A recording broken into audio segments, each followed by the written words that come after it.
The Dominion called it a planet killer drone, but to humans it looked suspiciously like a giant, floating Bluetooth speaker with anger issues. It entered the solar system surrounded by a halo of plasma, broadcasting ominous orchestral chanting so dramatic that even Earth's doomsday preppers rolled their eyes.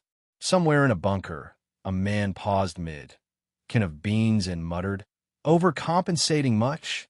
The aliens expected panic, screaming, global collapse. Instead, humans did what humans always do when a universe throws a murderous curveball. They opened a live stream and began rating the drone's entrance like it was figure skating. Commentary ranged from solid 7 out of 10 on the fire effects to the soundtrack slaps, but the bass is muddy. By the time it slowed its descent over the Nevada desert, the drone had already become a meme. A very popular meme. Children reenacted its ominous chanting on TikTok. A group of high school band kids remixed the arrival music. A website popped up selling t-shirts reading, "Welcome, Planet Killer. We have snacks." None of this was what the Dominion's supreme war strategist had planned. He had envisioned trembling mortals, cities in flames, and primates begging for mercy. What he got instead was an American news helicopter circling the drone and a reporter asking the pilot if it looked plugged and weird. Even the drone seemed confused. Its weapons ports wiggled, scanning for terror. It found mild interest in a food truck. When the drone finally planted itself in the sand with a Godzilla-sized thud, humanity mobilized, not with soldiers, but with engineers.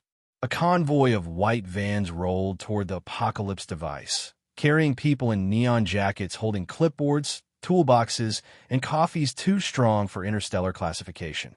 One engineer, a woman named Trish, approached it the way one approaches a faulty Wi-Fi router. She stared at the glowing conduit powering the drone's superweapon core. She frowned. She tapped it with a pen. Then she unplugged it. That was it. The entire antimatter-killing supernova-grade ultra-destruction sequence powered down like someone had just switched off a kitchen blender. The lights dimmed. The chanting stopped mid-duo. The terrifying energy beams shriveled with a sad little tuff. Somewhere deep inside, a Dominion AI sputtered to a halt and died with the dignity of a Windows XP error noise. Humanity collectively blinked. Then someone whispered, Did we just unplug a genocide machine? Yes. Yes, they did.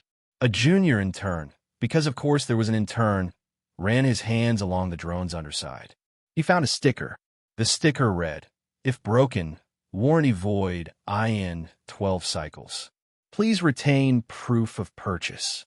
He held it up to the nearest news camera with the seriousness of a man delivering a Nobel announcement. The internet detonated instantly. Hashtags flooded every platform. Hashtag warranty war. Hashtag return to sender. Hashtag did you try unplugging it? And the immortal hashtag planet killer loses to intern. The Dominion expected humanity to fear them. Instead, humans looked at a weapon capable of deleting continents and reacted with the universal troubleshooting technique passed down through generations. Unplug it, smack it once, and read the manual.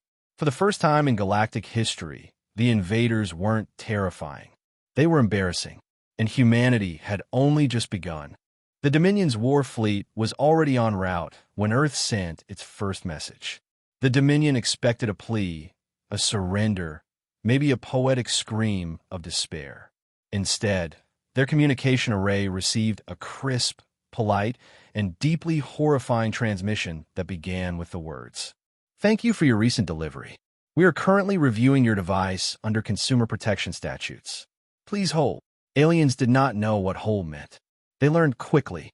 For the next 2 hours, the Dominion's wartime command ship was subjected to soft jazz, cheerful announcements about estimated wait times, and a voice that kept saying their call was very important. Warriors wept. Generals begged for mercy. The Emperor tore off his armor and asked his gods if this was punishment for past lives. When a human finally answered, the Dominion's entire fleet leaned forward. A human lawyer spoke, slowly, calmly, cheerfully, the way predators smile before a meal. "Hello. I see you've sent us a device registered as a destructive autonomous weapon class 5. For safety compliance, I'll need to confirm your return policy. Silence. Galactic, spiritual silence. The Dominion's admiral cleared his throat and attempted menace. This was not a delivery. It was an act of war. Perfect, the lawyer replied. So you intentionally sent hazardous equipment without a warning label. That violates 7 sections of the Interstellar Fair Trade Act. I'll note that. The lawyer noted a lot. By the end of the call, the Dominion had somehow accumulated over 40 violations, including mishandling of antimatter, failure to declare hazardous chanting, and improper packaging. Apparently, the drone's dramatic plasma aura counted as flammable. Humanity followed up by transmitting a 14,000-page PDF titled Universal Warranty Compliance, NU, which promptly crashed 3 Dominion starships that tried to download it. The file required 16 passwords, 3 security tokens, and something called a cookie policy. Dominion engineers thought they were being hacked. Dominion accountants knew they were being hunted. The war fleet, once primed for glorious conquest, now found itself stuck in a bureaucratic chokehold so powerful that even their doomsday cannons felt useless. Instead of battle plans, admirals were forced to attend emergency meetings titled things like liability exposure in conflict scenarios, and is blowing up Earth tax deductible? It wasn't. Humans checked. Meanwhile, Earth's legal task force, known unofficially across the galaxy as the Paperwork Apocalypse, unearthed 16 design flaws in the planet killer drone. Humans documented each flaw with photos, spreadsheets, and, most fatally, sarcasm. They filed repair requests for components that had been intended to vaporize continents. They highlighted notes like excessive apocalyptic humming and heat output may void HOA regulations. The Dominion cursed. The galaxy laughed. Every attempt by the Dominion to escalate militarily was slapped with a legal injunction. Every threat they uttered was categorized as customer harassment. Every smug Dominion ultimatum was redirected to Earth's automated inbox, where it received the ultimate humiliation. Your message has been marked as spam. By week 3, the Dominion realized it was no longer at war with humanity. It was trapped in contractual hell with a species that considered litigation a national sport. And there was no battlefield more terrifying than a human with a PDF. By month 6, the Dominion's attempt to conquer Earth had devolved into something historians would later classify as a catastrophic clerical event. Their warships floated in orbit like scolded children, forbidden from firing weapons because each plasma discharge was now legally categorized as unauthorized product demonstration. Meanwhile, Earth continued its assault in the form of follow-up emails, warranty escalation tickets, and cheerful reminders that the Dominion still had outstanding compliance concerns. The Dominion Emperor, once feared across 8 spiral arms, now spent his days hiding behind a curtain while human auditors toured his flagship. These auditors were not soldiers. They were middle-aged professionals with clipboards, laser scanners, and a dead-eyed confidence of people who had survived Black Friday retail shifts. They inspected the war fleet with unnerving enthusiasm, taking notes like, Planet Vaporizer mounts misaligned. Recommend refund. Supernova cannon lacks childproof lock. Highly irresponsible. Drone core missing QR safety code. Suggests poor manufacturing culture. The Dominion tried, truly tried, to salvage some dignity. They attempted to negotiate.